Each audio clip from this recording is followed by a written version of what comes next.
I think one of the biggest misconceptions in the music industry is that it's not important to get things in writing in a signed contract. Yes. Right. I see so many people that they've got something that went horribly wrong.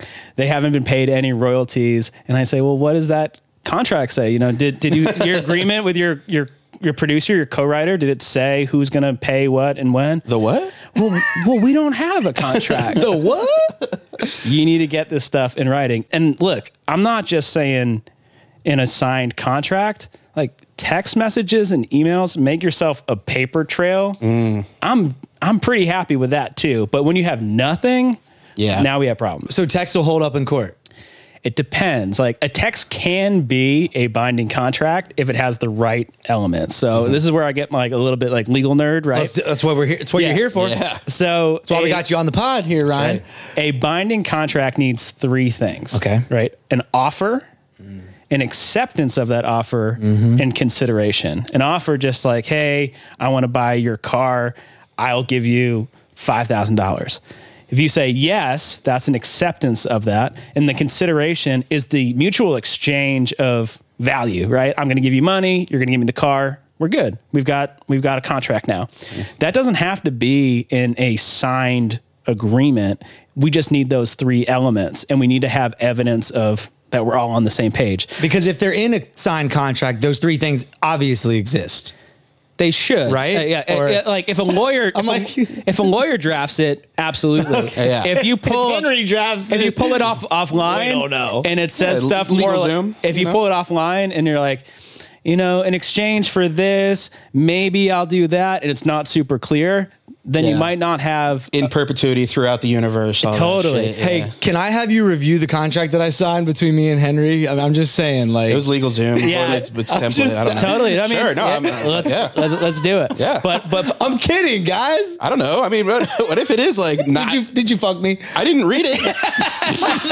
You didn't read it either. No. That makes two of us. Yeah. But think about this. Text can like totally fuck you over, right? Yeah. So say you're working with a producer, an artist is working with a producer, and they're talking back and forth, and they're like, hey, how about $500 for this beat? We split the publishing 50-50. We split the master 50-50. How's that sound to you? And the artist says in a text, yes, let's do it. That sounds great. That is a binding contract because you've got all three elements. Yeah. And so they come to me, they're like, let's work out a deal. Let's like negotiate this thing. Somebody comes back with those text messages. And you're like, sorry guys, we already have a deal. Yeah.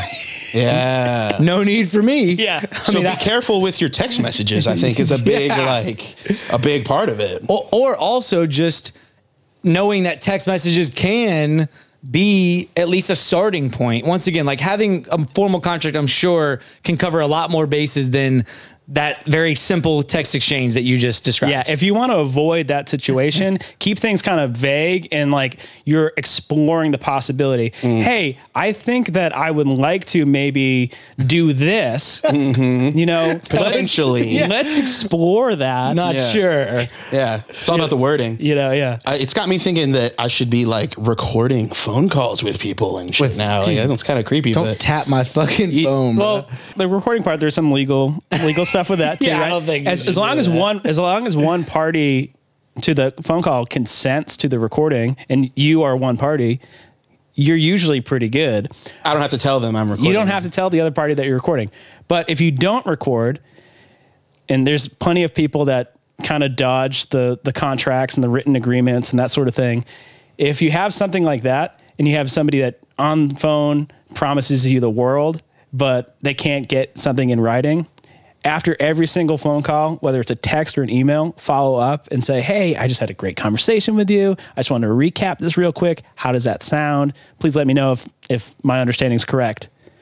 Now you've got proof of that verbal communication. How many artists are just blatant? I mean, just creatives in general are just blatantly just not doing any of these things.